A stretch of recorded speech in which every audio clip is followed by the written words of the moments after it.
This video is about the replacement of the front right hand bank Lambda or oxygen sensor on a 2001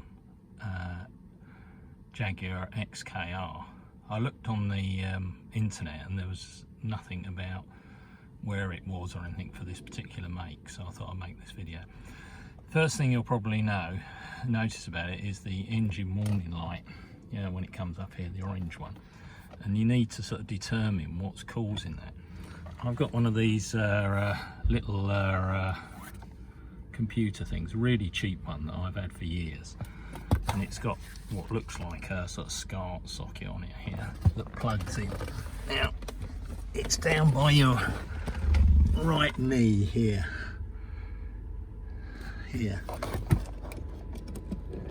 and you plug it in, and then it starts to fire up, right, and you press enter, and then it starts scanning to see what the codes are. I mean, it's a very, very cheap and basic one, this, but anyway, it says codes found 1, read codes.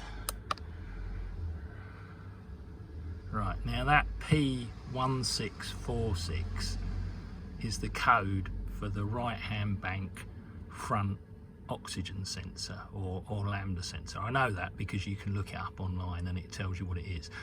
It's got the facility to clear the codes on it, and you need to do that once you've replaced the oxygen sensor. Now to find it, it's a bit convoluted really. Now there's the air box here. Now I've undone the bolts on here. There's a couple of just sort of hex-headed bolts that screw in down here and here, and then there's a band that you unscrew, and you can take this off then. Now if you look down here, you can see where the oxygen sensor is down there. Now you can't see it when you first go in because there's a heat shield. Now this is the heat shield, and you can see on that triangular piece there is where it screws into, right? And there's another couple of, it's actually that way up. There's another couple of bits there that screw in down here, so you got to unscrew those. There's some Torx bolts on the one where there's 3, and there's ordinary bolts, sorry, smaller ones, ordinary bolts where the other bit comes in.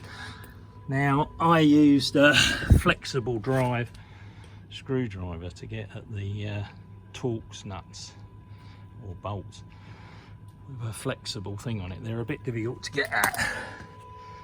Now even when you've undone these, because of the shape of it, it's very difficult to get out. But if you sort of tip it that way and waggle it around enough, you can actually pull it out. Now you can see the oxygen sensor down there, and it's very difficult to get at. But I had various tools that I bought. One of these is quite useful, that you can get a socket in the end. And the other foot piece is a crow's foot spanner, and I use these on the end of large bars to get at them, but even with that it wouldn't come out. And I looked on the internet and they recommended an air hammer, so in the end I had a crow's foot spanner on the end of a long breaker bar, and this is the air hammer here attached to the compressor.